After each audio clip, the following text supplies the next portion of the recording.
I dragged my duffel bag from the passenger seat and stood next to my beat-up Honda, looking up at the two-story farmhouse that hadn't changed much since I was 12. The white paint still peeled around the window frames, and the wraparound porch still sagged slightly on the left side where the foundation had settled years ago. Even the old metal milk can by the front steps sat in the same spot, now serving as a planter for Sarah's petunias. The gravel driveway crunched under my sneakers as I made my way toward the house, memories of childhood summers flooding back. I'd spent weeks here every year until high school took over my life, running through these same fields and helping Sarah with the chickens. Back then, the farm had felt magical in that way. Places do when you're young, and everything seems bigger than it actually is. Sarah appeared on the porch before I reached the steps, wiping her hands on a dish towel. Her hair had gone completely gray since I'd seen her last Christmas, but she still moved with that no-nonsense energy I remembered. Madison. She pulled me into one of her signature hugs, the kind that squeezed tight enough to crack your ribs. Look at you, all grown up and ready to get your hands dirty. Thanks for letting me stay, Aunt Sarah. I really needed to get out of the city for a while. She held me at arm's length, studying my face with those sharp blue eyes that missed nothing. Month of farm work will do you good. But first, we need to talk. The warmth in her voice shifted to something more serious, and she motioned for me to follow her inside. The kitchen looked exactly the same. Same yellow curtains, same oak table with the burn mark from when I'd set a hot pot down without a trivet at age 10. Sarah gestured for me to sit while she moved to the counter and picked up a piece of paper. Before you settle in, there are some rules you need to know about. She placed the paper in front of me. 6 of them, non-negotiable. I looked down at the handwritten list, recognizing Sarah's careful cursive. The paper looked like it had been folded and unfolded many times, edges worn soft. Rule 1, never look the scarecrow in the eye. Rule 2, feed the farm cat twice daily at 8 a.m. and 6 p.m. exactly. Rule 3, always be polite to the scarecrow. Rule 4, close all barn doors before sunset. Rule 5, never feed any animals after dark. Rule 6, do not go into the woods for any reason. I read through the list twice, waiting for Sarah to crack a smile or tell me this was some kind of elaborate family joke. When I looked up, her expression remained completely serious. You're kidding, right? I laughed, tapping the paper. This is like some old family tradition thing? Scare the city girl with weird farm superstitions? I'm not kidding. Sarah's tone cut through my amusement like a blade. These rules aren't suggestions, Madison. Your safety depends on following them exactly as written. The laughter died in my throat. Sarah had always been practical, level-headed. She'd been the one to teach me to drive stick shift when my dad said I wasn't ready. The one who'd talked me through my first heartbreak over the phone. Seeing her this serious about a list that mentioned being polite to a scarecrow made something cold settle in my stomach. Come on, Sarah. You want me to be polite to a pile of hay and old clothes? I want you to follow the rules. She sat down across from me, leaning forward with her elbows on the table. Some things on this farm require respect and caution. That's all you need to know. But why? What happens if I don't? The rules exist for good reasons, Madison. That's all I'm going to say about it. She stood up, smoothing her hands over her jeans. You agreed to help me for a month. These are the conditions. I stared at the list again, trying to make sense of it. The scarecrow rules seemed particularly odd, and the part about not feeding animals after dark made no practical sense at all. But Sarah's expression told me this conversation was over. Fine, I'll follow your rules. I folded the paper and tucked it into my pocket, even the weird ones. Especially the weird ones. That evening, after Sarah had shown me to my old room upstairs and I'd unpacked my bag, I stood at my bedroom window looking out over the farm. The cornfield stretched to my left, and I could just make out the dark shape of the scarecrow in the center, arms outstretched. To my right, the barn stood with its red paint faded to a dusty rust color. I was about to turn away when I noticed Sarah walking toward the barn, flashlight in hand even though it wasn't fully dark yet. She approached the first building, a smaller structure that housed the chickens, and checked the door. Then she walked to the main barn and did the same thing, rattling the latch to make sure it held. She moved to the equipment shed next, testing that door as well. But instead of heading back to the house, she started the whole circuit again. Check the chicken coop, rattle the latch. Check the main barn, test the door. Check the shed, make sure it's secure. I watched her make this circuit 3 times before she finally seemed satisfied and headed back toward the farmhouse. The methodical way she checked each door, the careful attention to every latch, made the cold feeling in my stomach grow stronger. Maybe Sarah's rules weren't as ridiculous as they seemed. I woke up determined to prove that Sarah's rules were nothing more than harmless family quirks. The list sat folded on my nightstand and I grabbed it while getting dressed, reading through the 6 items one more time. Being polite to a scarecrow still struck me as ridiculous, even after watching Sarah's methodical door-checking routine the night before. The kitchen was empty when I came downstairs, but Sarah had left a note explaining the morning chores. Feed the chickens at 8 sharp, collect the eggs, check the water troughs, and measure out grain for the afternoon feeding. Basic farm work that I remembered from childhood visits. Nothing supernatural about any of it.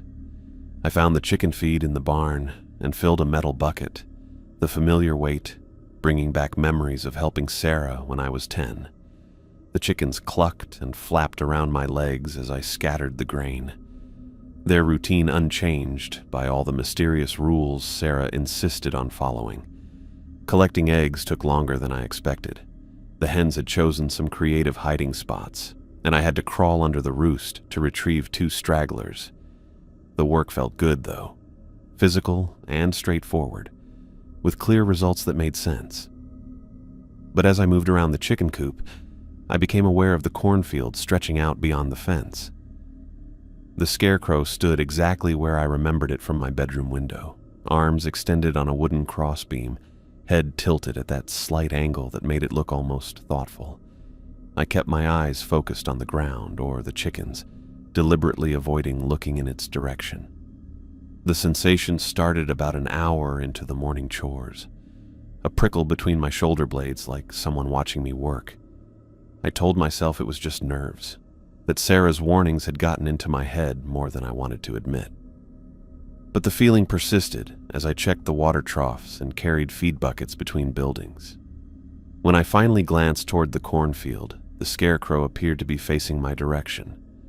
Its painted face pointed straight toward the area where I was working, even though I could have sworn it had been looking toward the farmhouse earlier.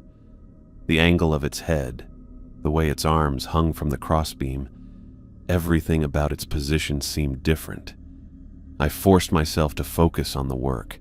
Scarecrows didn't move. They were hay and old clothes stuffed into a framework designed to scare birds away from the corn. Nothing more complicated than that. Sarah's rules were just her way of maintaining old family traditions, probably passed down from grandparents who believed in all sorts of country superstitions. The feeling of being watched grew stronger as the morning progressed. Every time I moved to a new area of the farmyard, I found myself aware of the scarecrow's position. When I cleaned the water trough near the equipment shed, it seemed to be angled toward me. When I moved feed bags from the barn to the storage area, the scarecrow's head appeared to track my movement. By afternoon, I was actively avoiding looking in its direction. The sixth sense that told me someone was watching had become impossible to ignore, and I caught myself glancing over my shoulder more frequently than made any practical sense.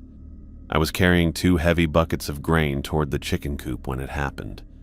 The buckets were awkward, and I had to adjust my grip to keep from dropping them. As I looked up to check my path, my eyes met the scarecrow's painted face directly. The contact lasted maybe half a second, but something cold rushed through me immediately. The scarecrow's black dot eyes seemed to focus on mine with an awareness that made my stomach drop. Then its head moved.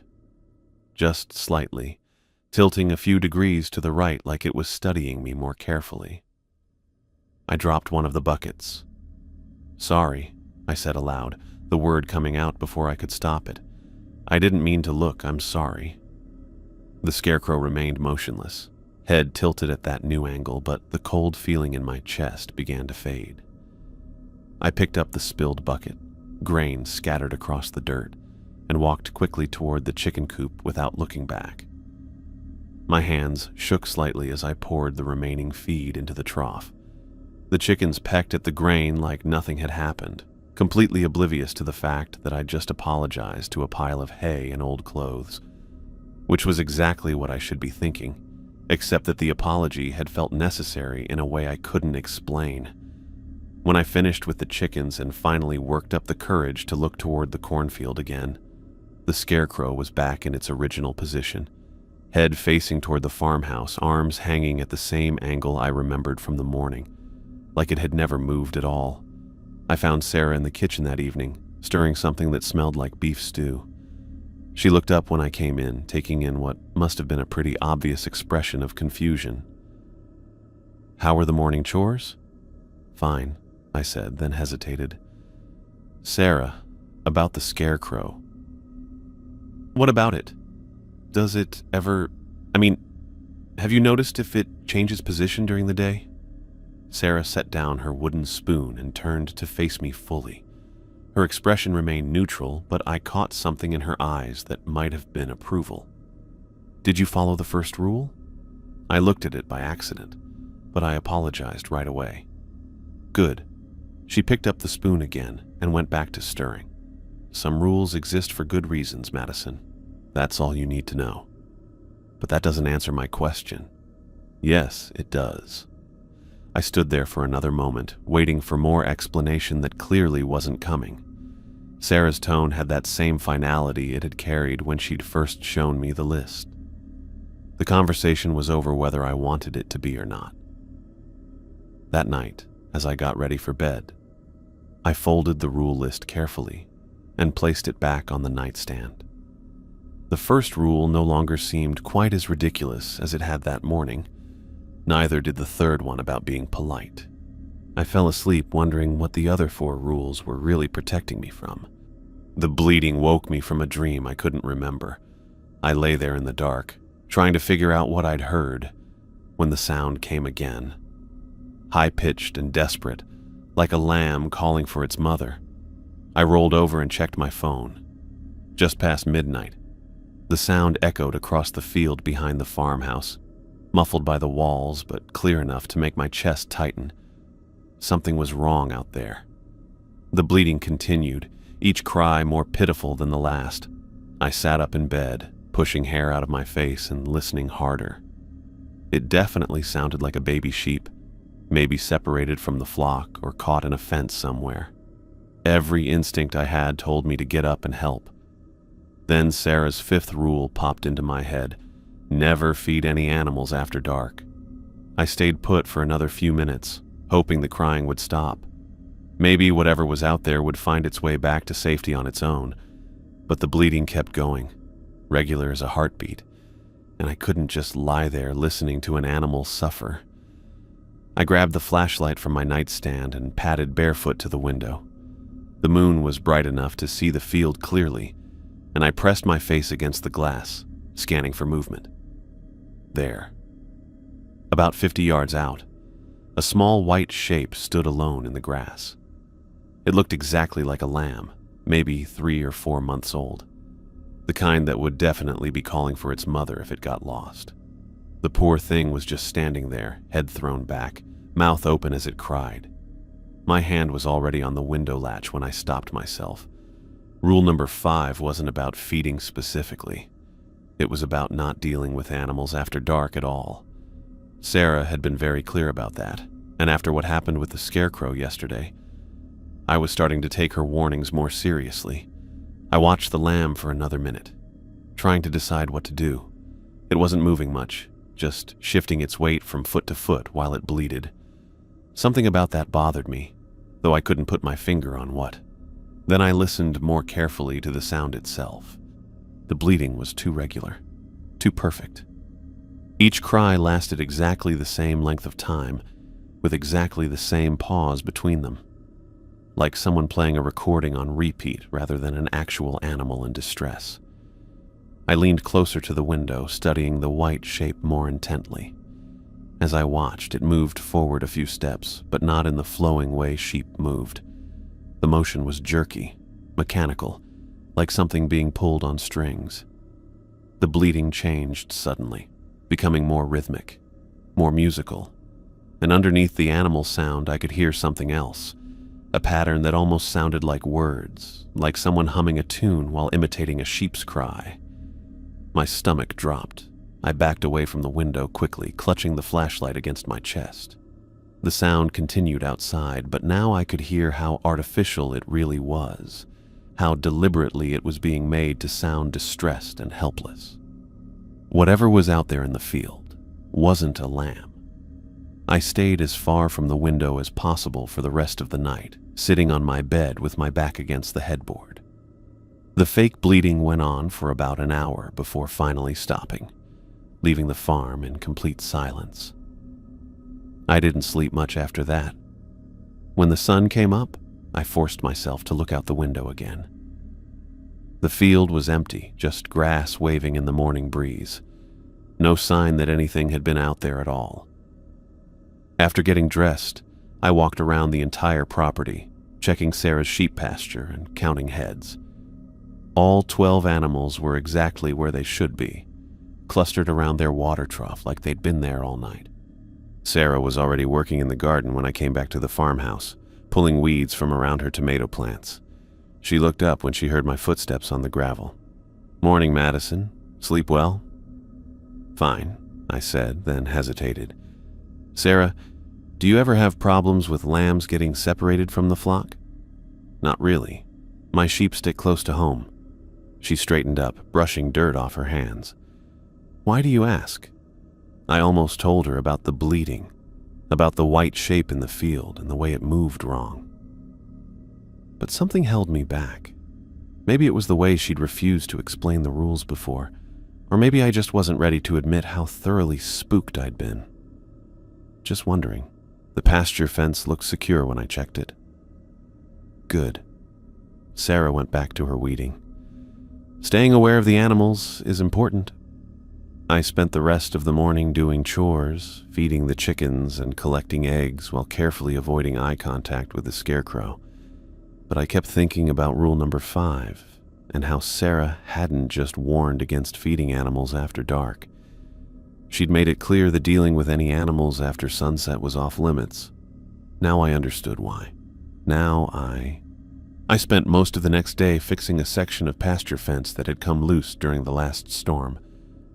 The work turned out to be more involved than I expected, requiring me to dig out 2 fence posts that had shifted and reset them with fresh concrete. My hands were covered in dirt and splinters by late afternoon, but I was determined to finish the job properly. The rhythmic hammering and the satisfaction of seeing the fence lines straighten out made me lose track of everything else. I worked methodically, checking each post for stability and tightening the wire mesh between them. The physical labor felt good after days of adjusting to Sarah's mysterious rules and the farm's unsettling supernatural residents.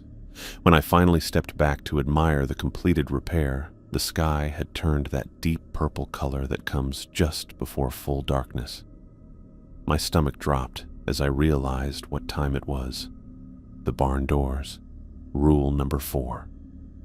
I was supposed to close all barn doors before sunset, and I could see from where I stood that the main barn entrance hung wide open.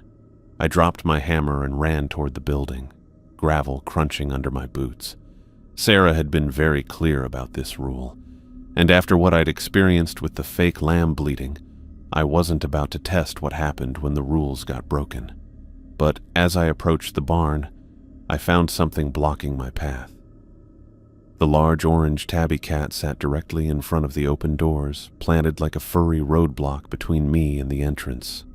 Its tail twitched back and forth, and its green eyes locked on mine with an intensity that made me pause. "Move, cat," I said, trying to step around it. "I need to close these doors." The cat yowled loudly and shifted to block my new path.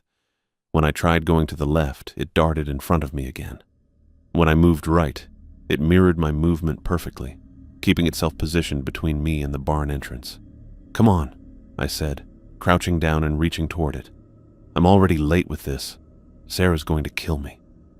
The cat's fur stood on end all along its back, creating a ridge that made it look twice its normal size. It arched its spine and hissed when my hand got within 2 feet of it, ears flattened against its head. Everything about its posture screamed warning. I stopped trying to get past it and really looked at the animal. This was the same cat Sarah insisted I feed exactly on schedule, the one she treated with careful respect during our daily routines. Its behavior wasn't random or territorial. It was deliberately preventing me from entering the barn. The understanding hit me like a physical blow. Something was wrong. Something was inside the barn that shouldn't be there, and the cat was protecting me from walking into it. I backed away slowly, keeping my eyes on the cat as I retreated toward the farmhouse. Its fur began to settle slightly, but it remained stationed at the barn entrance, watching me go. "Sarah," I called as I reached the porch. "Sarah, I need help." She appeared at the kitchen door, wiping her hands on a dish towel. Her expression shifted immediately when she saw my face. "What happened?" "I forgot about the barn doors, lost track of time fixing the fence, but the cat won't let me near the barn. It's blocking the entrance and acting like something's wrong." Sarah dropped the dish towel and grabbed a heavy flashlight from the counter. She moved past me quickly, her stride purposeful and steady as she headed toward the barn. I followed her, but stayed well back, watching as she approached the orange tabby. The cat remained in position, but its posture relaxed slightly when it saw Sarah coming. She stopped about 10 feet from the entrance and put 2 fingers to her lips, producing a soft, melodic whistle. The sound carried across the farmyard, sweet and low. Sarah waited, head tilted slightly as if listening for a response. From deep inside the barn came a low growling sound. Not quite animal, not quite human, but something that made every muscle in my body tense up. The growl seemed to move around inside the building, echoing off the walls and wooden beams. Sarah whistled again, the same gentle melody. The growling grew louder for a moment, then gradually began to fade.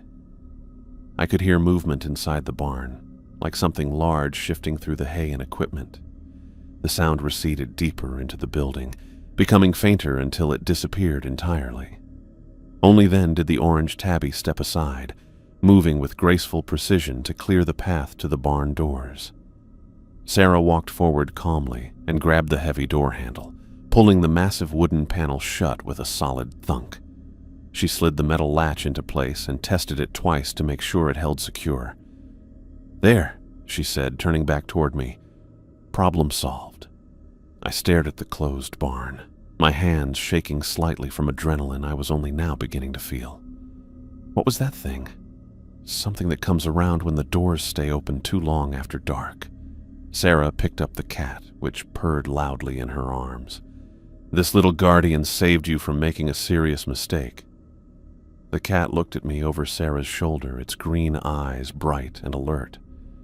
I reached out tentatively and scratched behind its ears, feeling the vibration of its purr against my fingertips. "Thank you," I whispered to the cat. "I'm sorry I didn't listen right away." Sarah carried the cat back toward the farmhouse while I took one last look at the securely latched barn. The building appeared completely normal now, just weathered red wood and a metal roof catching moonlight. But I could still hear that growl in my memory, and I knew I'd never forget the sound. Back in the kitchen, I found the bag of cat treats Sarah kept on the counter and filled a small bowl. The orange tabby ate with obvious satisfaction while I watched, marveling at how alert and intelligent it seemed. "The feeding schedule isn't just about keeping it healthy, is it?" I asked Sarah. "No. Regular feeding maintains the bond. The cat needs to know it belongs here, that this is its territory to protect." Sarah refilled the cat's water bowl and set it down. Trust works both ways on this farm. I spent the next hour sitting on the kitchen floor, offering the cat treat after treat, and running my hands through its soft orange fur.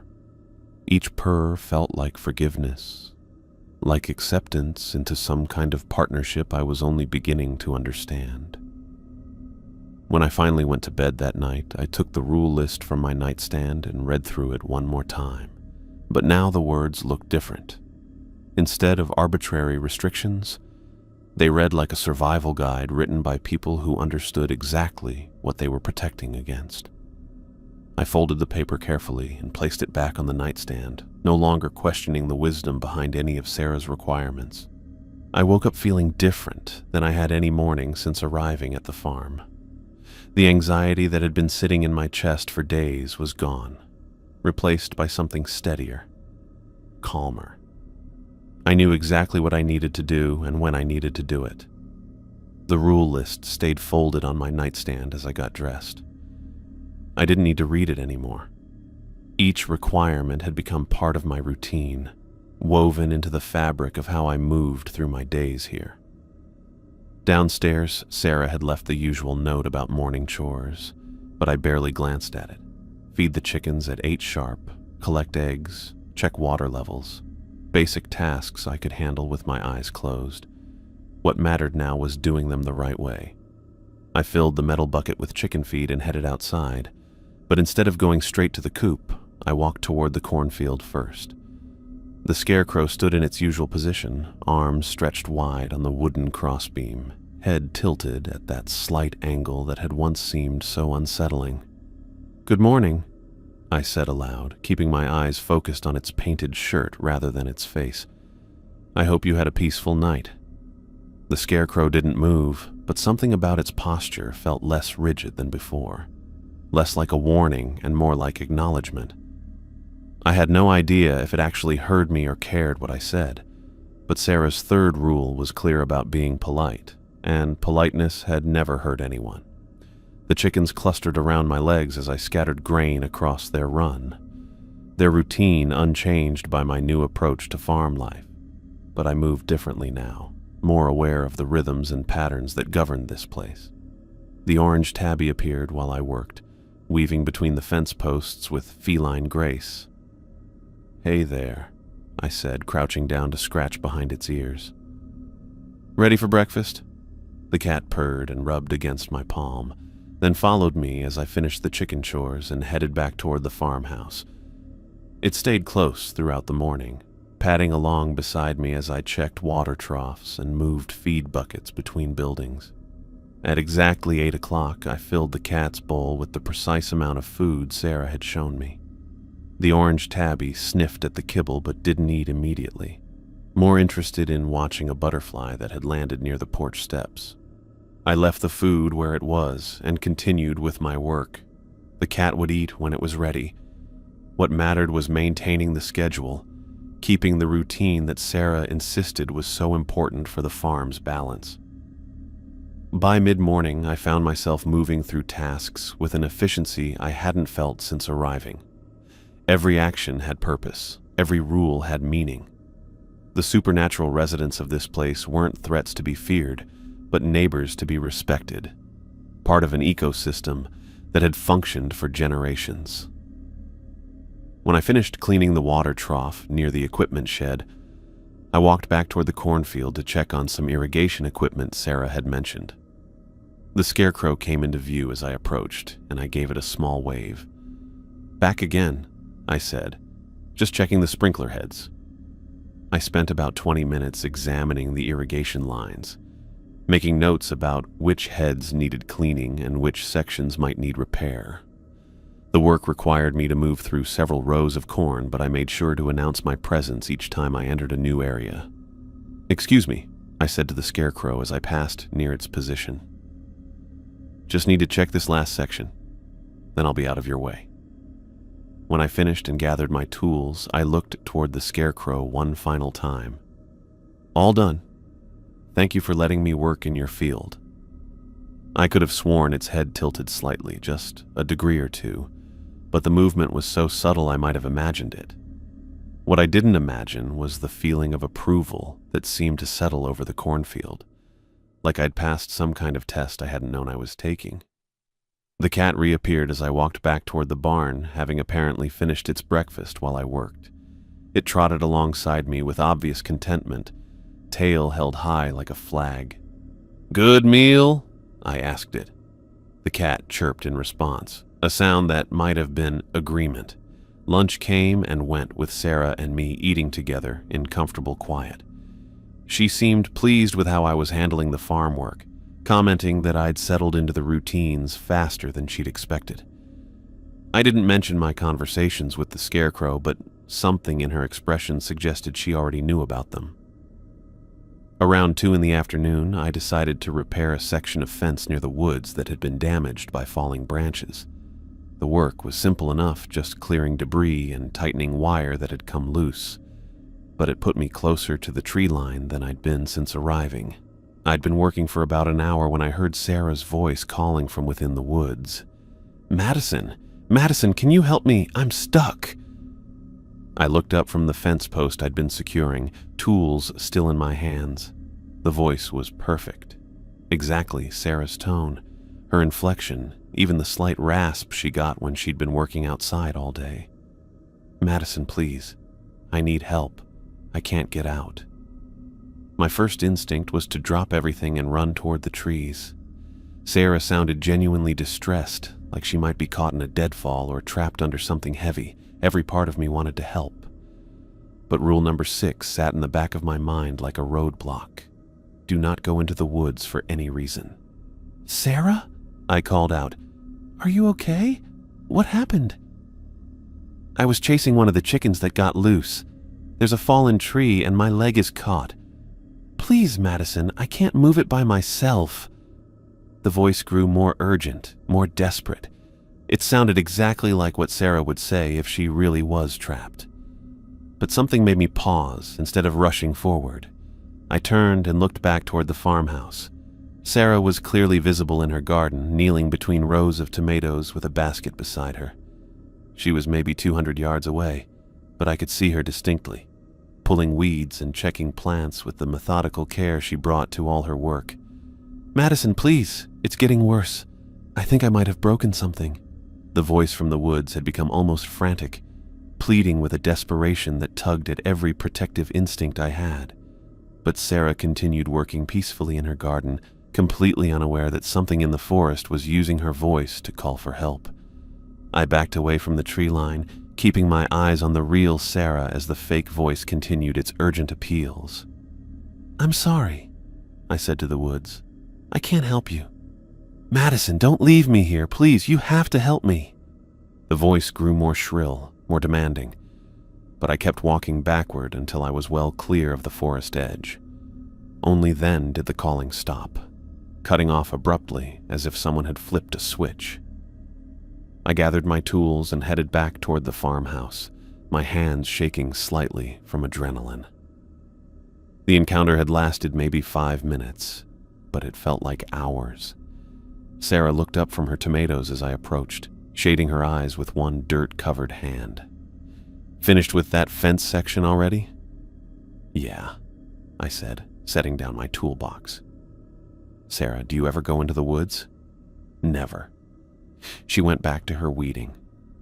"Nothing good comes from those trees." I waited for her to elaborate, but she seemed focused entirely on her plants. After a moment, I decided to tell her what had happened. Something in there was calling for help, using your voice. It sounded exactly like you. Sarah's hand stilled on the tomato plants. She sat back on her heels and looked at me directly, her expression serious but not surprised. "And what did you do?" "I didn't go in. I looked over here and saw you working in the garden, so I knew it wasn't really you, but it was very convincing." "Good." Sarah's face broke into the first genuine smile I'd seen from her all week. "Very good. You're finally learning to trust the rules completely." She stood up and brushed dirt off her knees, looking pleased in a way that made my chest warm with something like pride. That's not the first time something has tried to lure people into those woods, and it won't be the last. but you listened to the rule instead of your instincts, and that probably saved your life." I stared at the tree line, which looked perfectly normal in the afternoon sunlight. Just oak and maple trees with a few patches of underbrush, nothing threatening or supernatural about any of it. What's in there? Things that are better left alone. Sarah picked up her basket of tomatoes. "The important thing is that you stayed out. You proved you understand why the rules exist." That evening, I fed the orange cat at exactly 6 o'clock, measuring the food carefully and setting the bowl in its usual spot. The cat ate with obvious satisfaction while I sat nearby, scratching behind its ears and listening to its contented purring. When Sarah finished her own dinner, she joined me on the porch to watch the sun set over the fields. The scarecrow stood silhouetted against the orange sky, its arms spread wide like it was embracing the approaching night. "Thank you," I said quietly to the distant figure. Sarah glanced at me. "For what?" "For watching over everything. For keeping the farm safe." She nodded approvingly. "Respect and gratitude go a long way here. The scarecrow understands courtesy better than most people realize." I felt a deep sense of calm settling over me as darkness approached. The farm's supernatural residents no longer seemed like threats to be feared, but guardians to be acknowledged, partners in maintaining the delicate balance that kept this place functioning. I fell asleep feeling secure and confident, knowing I was finally becoming part of something larger than myself, something that had protected this land and its caretakers for longer than anyone could remember. I'd been at the farm for a full week now, and something fundamental had shifted in how I moved through each day. The anxiety that had gripped me during those first few nights was completely gone, replaced by a sense of belonging I hadn't expected to find. My morning routine had become second nature. I woke up before my alarm, dressed quickly, and headed straight outside to greet the scarecrow before starting any other work. The polite acknowledgement felt as natural as brushing my teeth or making coffee. I'd walk to the edge of the cornfield, keep my eyes focused respectfully on its painted shirt, and offer a simple good morning. "Beautiful day today," I said during one particularly clear morning. "Hope you're doing well." The conversations were always brief, but they set the tone for everything that followed. I'd learned that respect was a currency on this farm, and spending it generously paid dividends in ways I was still discovering. Feeding the cat at exactly 8 and 6 had become one of my favorite parts of each day. The orange tabby would appear precisely on schedule, winding between my legs with obvious affection while I measured out its food.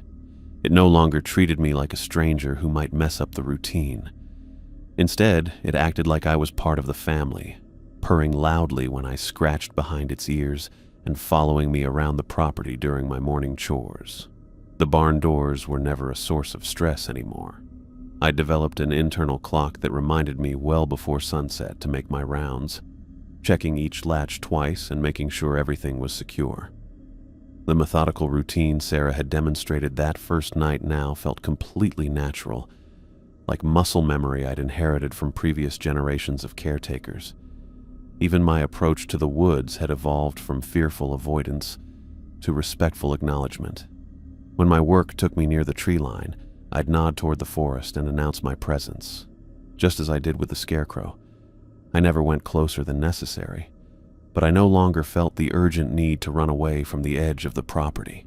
The supernatural encounters that had terrified me during my first few days had become rare occurrences. No more fake lambs bleating in the middle of the night. No more mysterious growling from inside the barn. No more voices calling for help from the woods. The farm felt peaceful, almost ordinary, except for the constant awareness that I was sharing the space with guardians who watched over everything. That awareness had become comforting rather than frightening. I moved through my days knowing I was protected, that following the rules had earned me acceptance into some kind of ancient partnership between human caretakers and otherworldly residents. On Thursday evening, as I completed my final barn check of the day, I noticed something that made me pause mid-stride. The scarecrow had moved again, but not in the subtle way I'd observed during my early days here. This time the change was unmistakable. It now stood much closer to the farmhouse, maybe 30 yards from the porch instead of its usual position in the center of the cornfield.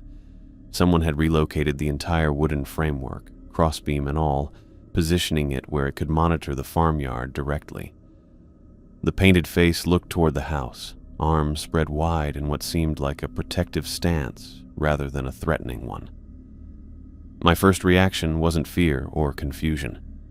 Instead, I felt a warm sense of security, like having a trusted friend keep watch while I slept. The Scarecrow's new position felt deliberate and caring, chosen to provide better coverage of the buildings and pathways where I spent most of my time. I walked toward it slowly, stopping at a respectful distance. "Thank you," I said aloud. "I appreciate you looking out for everything." The Scarecrow remained perfectly still, but something about its posture conveyed approval.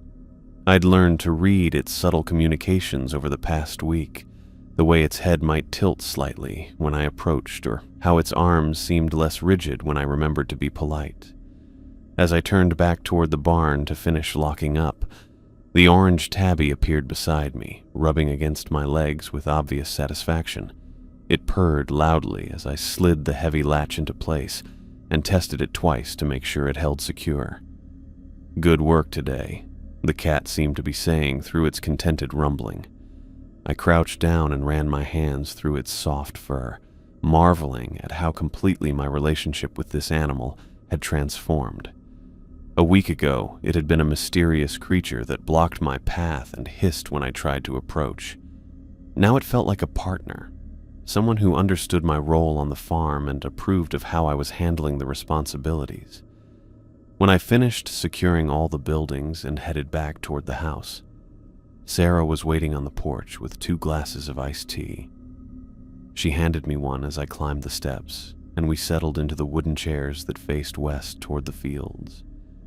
The sun hung low on the horizon, painting the sky in shades of orange and pink that made the entire farm look like something from a painting. The Scarecrow stood silhouetted against the colorful backdrop, its protective presence adding to the sense of peace that had settled over everything. "You've done well this week," Sarah said after a few minutes of comfortable silence. I sipped my tea and watched a hawk circle high above the cornfield. "It feels different now. Like I finally understand what I'm supposed to be doing here." "That's exactly right."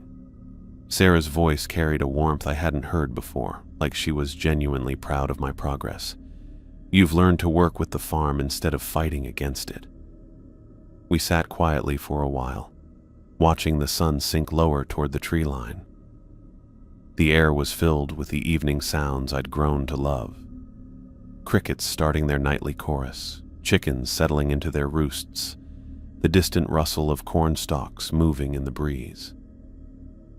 "This farm has been in our family for 4 generations, Sarah said eventually.